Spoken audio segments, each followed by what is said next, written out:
Hello, viewers. Good afternoon, good morning, good evening, or how do I begin again? I should go the reverse. So, good morning, good afternoon, and good evening, depending on where you are watching me from. My name is Ediong Senyene Ndunobong. I am a climate activist, and this is ENT. Welcome to Environmental Resort, ladies and gentlemen. About last week, we had gone on. I think on the second was War Wetland Day with the theme "It's time for wetland restoration," and our organization Blue Green Initiative for Sustainable Development, alongside our partners and of course our sponsors, Climate and Sustainable Development Network, we and Pan African Climate Justice Alliance, we went on a wetland restoration project in Iko Town in Akwa Ibom State, Nigeria, and for me, it was such an eye-opening experience. And the theme, the team that was on ground to make sure that we have a successful, we had a successful outing. Putting all they could, and for them, some of them, that was their first time of going to such an environment, and it was also eye-opening for them. And then the experience, the lessons, the stories from the locals, was quite heart touching at some point. And some of the team members who were, sometimes they get moody because they've not found themselves in such an environment before. But it was quite interesting, and we had to do our bit to restoring the wetland ecosystem, which of course has been threatened over the years. Wetland contributes immensely to our survival as humans, and but then on the other hand, we the humans, we are doing our best to see that we degrade and of course push away the wetland ecosystem through our activities. While we were there in Ikotan, we saw so many activities. There was oil exploration, and then some other part there was land reclamation, and the people had to come out and talk the complaint. So if you did not see that video, because I think we covered live from that location. So if you've not seen that video, please go to our channel. You can scroll down and you will get to see the video. We had a live session from that exercise. So ladies and gentlemen, once again, welcome to Environmental Resort. And what is Environmental Resort all about? You must have come across some of our videos, some of our content where we used to pre-record, but now we are coming live on your screen. So we are talking directly to you, and it's becoming more engaging, such that you can even share your comment, and your comment will come live on screen, and then the viewers will get to see whatever it is you had remarked on. So Environmental Resort is where we get to talk about the environment, where we get to talk about climate change. And one of the things you should expect from this program schedule is that we'll be having guests across the globe. And of course, you should know that climate change is a global trend, and it's affecting everyone across the nooks and crannies of the world. And that means no one is exempted, and there is no planet B, it is said. And of course, so if there is no planet B, there's no planet B, if there's no second Earth for you, we should do our best to see that we conserve our environment. So I had talked about the World Wetland Day and the project we did. So one is a very big thank you to our partners, to our sponsors, Climate and Sustainable Development Network, Pan African Climate Justice Alliance, our partner Bio Green Ecosystem, and all of our team members for sacrificing to stand by Blue Green Initiative for Sustainable Development, for sparing out their time to see that we do our best to contribute to the sustainability of nature. So ladies and gentlemen, we'll be heading straight to what we're about to discuss today. You may wonder, what is it about the environment?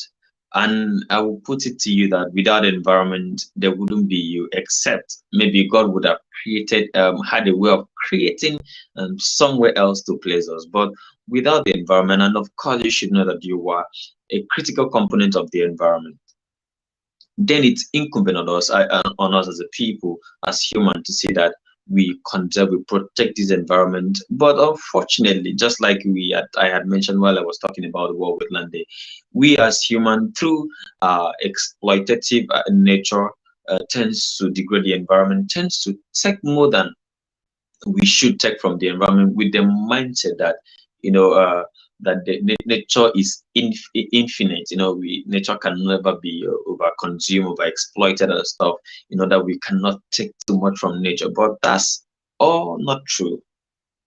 There's an extent to which you could exploit the environment. There's an extent to which you can. It's just like you going to the ocean to dump refuges. Which you get to talk about, and you say that to go away, it does not go anywhere. It stays, and it stays, and then it may go away right from your presence, but it's going somewhere, and it's going to harm some people in that location, including the living organism in that nature. So today, we'll be talking about Uyo and its environment. And Uyo is where we operate from. And so if you do not talk about Uyo, if you do not talk about Akwa Ibom, and if we don't address the concerns that arises from this immediate environment, we may not be doing the right thing. Our services, to others may not really be wanted, because first the charity begins at home. So what are those concerns we want to address today? We want to talk about waste management in Akwa Ibom. We want to talk about waste management in Uyo and its environment. And recently, we had the first rain that fell in Uyo, and what I saw on the streets of Uyo wasn't quite nice at all. They were not beautiful. They were somewhat, for me, who understands what happens when decisions like that happen. They were threatening. The first downpour we had, the first rain we had, I had noticed that some gutters already were flooded. Some gutters already were flooded. Some streets in New York were flooded. And I was like, if this happens when it's not a consistent on we have that period of the year where the rain will fall 3 days consecutively, or perhaps a very heavy downpour. But if this is the first rain of the year and some streets are flooded, the gutters are blocked already, what then becomes the fate of the people when when we get into the rainy season proper? So this takes me to the attitude of people. The attitude of people. Remember, there's some videos I had made and then shared on this channel, or perhaps on our YouTube channel, I talked about the Anthropocene era, and Anthropocene era basically has to do with people, the attitude of people, how we the people are influencing the environment, are contributing to climate change. So we are in the Anthropocene era, and this is one of the factors we need to address if truly we must live in a safer environment. And by the way, you can watch this live on YouTube, AIN TV, and then you can watch us live on Facebook at AIN TV too. We are looking forward to streaming live on Twitter, on Instagram, and then on LinkedIn. So if you're on those platforms and we are not there yet, don't worry, we will come to you. So back to our topic of discourse: how to keep Uyo clean is what we'll be talking about today. So the first thing I would like to share with us on how we can keep Uyo clean. And if you're watching from anywhere in the world, so this you can do a little tweak to the topic of today's discourse: how to keep Lagos, how to keep Abuja, how to keep Johannesburg, how to keep Washington DC, how to keep wherever you are clean. So the first is the human attitude, our character as people. While on transit, you may get thirsty and you have to buy water from vendors on the street, or you will have to go for a color drink, say soft drink, or whatever it is you want to whet your appetite, or you want to quench your thirst.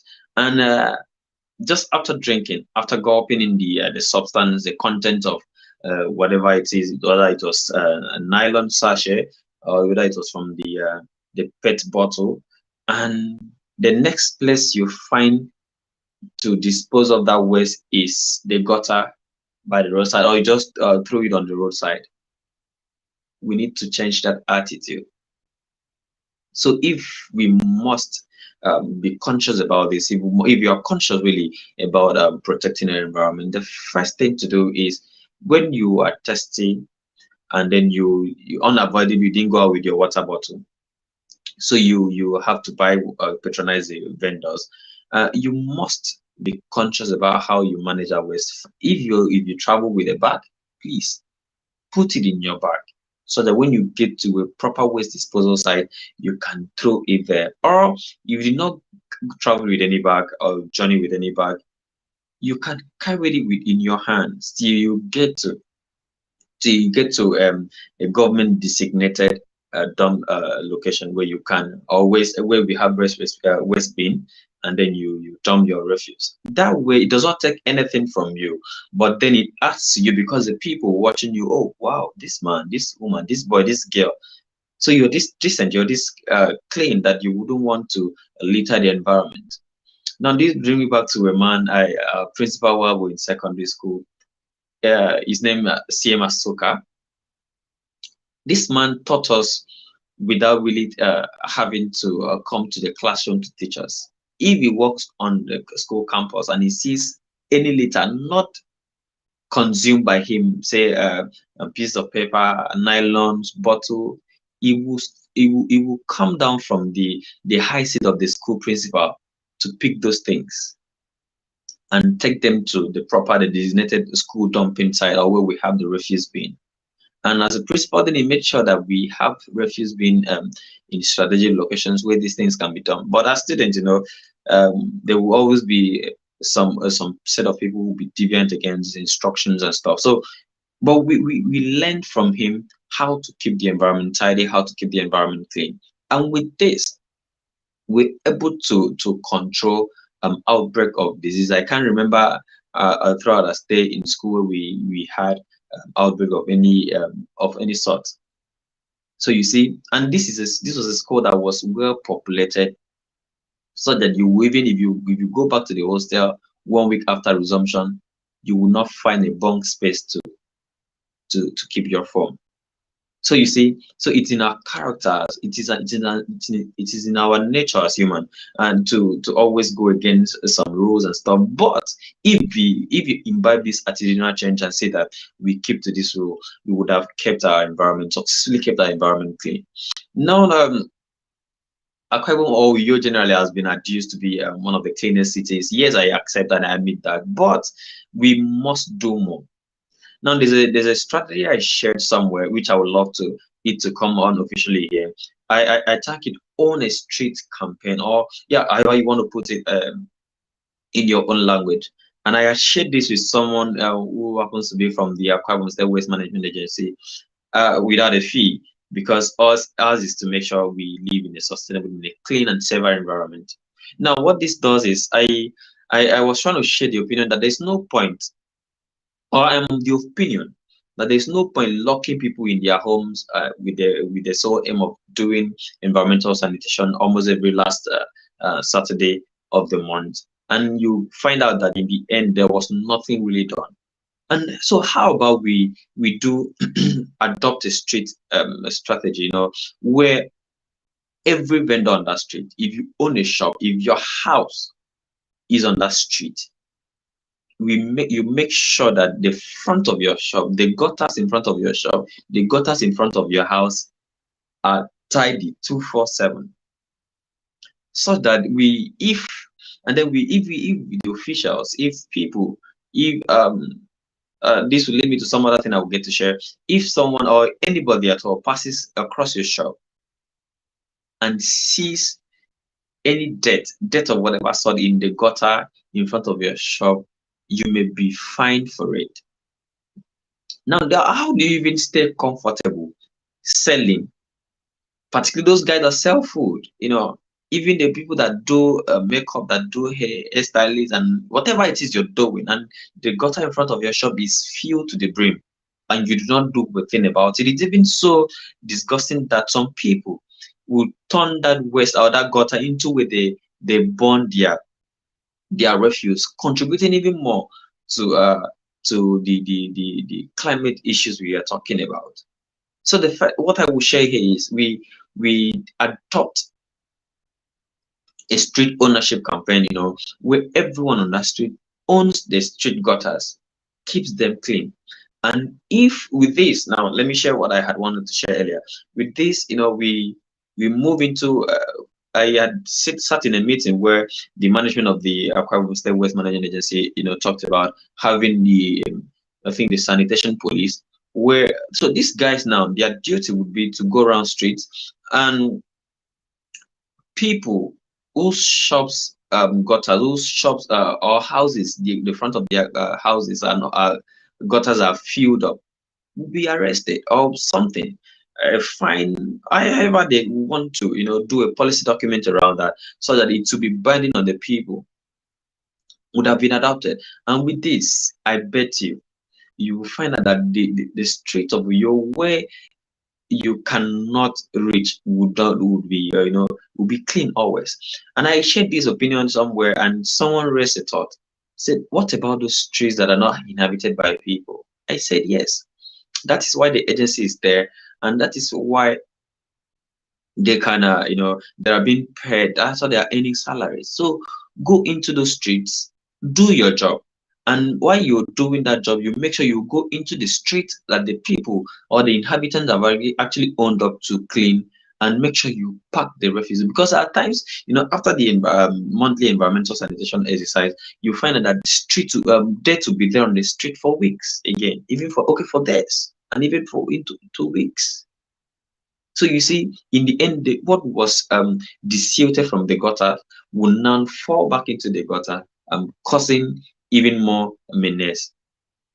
So if we do this, I think in some way we would have contributed our quota to combating climate change, and to say that we have a sustainable environment for everyone to live in.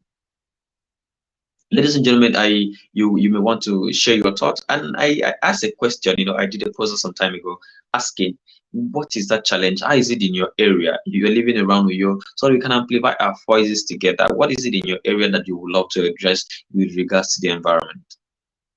How is it? What is the waste management like in your area? What are you doing in your environment to say that you're creating a change? You're not just looking out to the government. And because when we talk about these things, people tend to look the government way without looking inward to themselves to see that they are actually a part of the change they are clamoring for. So what it is in your area, what is the situation like in your environment, and what are you doing in your corner? I would like to read your comments. I would like to take your reaction. So I am waiting for you to share your thought, and then with this we would love to I will get to engage and share our respective thought. So whatever it is that you're facing in your environment, please do well to share with us, and we'll get them live on screen, and get to share our thoughts. So I have talked about two things, and please do not forget to follow us on our Twitter, Facebook, and of course some other social media. We are on Facebook as EINTV, on YouTube as EINTV, and on Twitter as TV underscore EIN. So please make sure you follow us on these channels, and we keep you up to speed with whatever it is that is happening around the environment sector. And of course, we will get to be bringing you some other information that are relevant to living. Ladies and gentlemen, this is environmental resort on EINTV. My name is Eddie Oxengen and Dunobong. So we are still waiting to get your views, your perspective, and we want to ask that you please follow us on our social media handles. So I had shared two thoughts, and that is first our attitude as a people, and then second, owning of a street. Now the next I would like to share is taking responsibility. Now this last is like the other two I have shared, but taking responsibility comes with you being conscious of wherever you find yourself. There's this attitude, where you have people in the street, or perhaps people living in the same compound. They say, since Ediong is not doing it, I will not do it. Since this other person is not doing it, I will not do it. And you see, this would not help in any way. Take, for instance, you are in an environment where you've inculcated the habit of disposing of your waste properly, and then but some other person is is deviant, that does not want to keep to such rules, and it's affecting the environment. And all of a sudden you're like, oh, since she's not doing it, or since he's not doing it, I'm not going to do it. You see, you're becoming responsible. And let me shock you. If God forbid there happens to be an outbreak in that area, that outbreak will not say, oh, this was the person that used to, that started the process of abusing the environment. So let me attack him first. Funnily, it may not even start with the person. It may start with you, who decided to change and join the bandwagon of doing the wrong thing. So you see, you wouldn't be sad because you're not the first person that started it. So we must be responsible, we must take responsibility, and by taking responsibility, we'll be able to educate the people around us to see that they do the right thing at all time. Now let me share this experience. You were in a vehicle on transit, and someone uh, who was thirsty got a sachet of water. After drinking, he dumps it into the gutter or threw it out of the vehicle. And you, as a responsible citizen who looks out for the well-being of the environment, the safety, the how do I put it, the safety of the environment, you call the person attention. Oh, sir. And you have to be polite, and this isn't, we are in Nigeria, a lot of things are happening. You don't have to go all aggressive at anyone, so you have to be very polite. Hello, sir. Hello, ma'am. I saw you, trashing your waste wrongly. So that wasn't very correct. This is how you would have done it. You would have seen, okay, there's something I've noticed in commercial vehicles is this, that there's a waste being hanged to somewhere, tied to somewhere in the vehicle.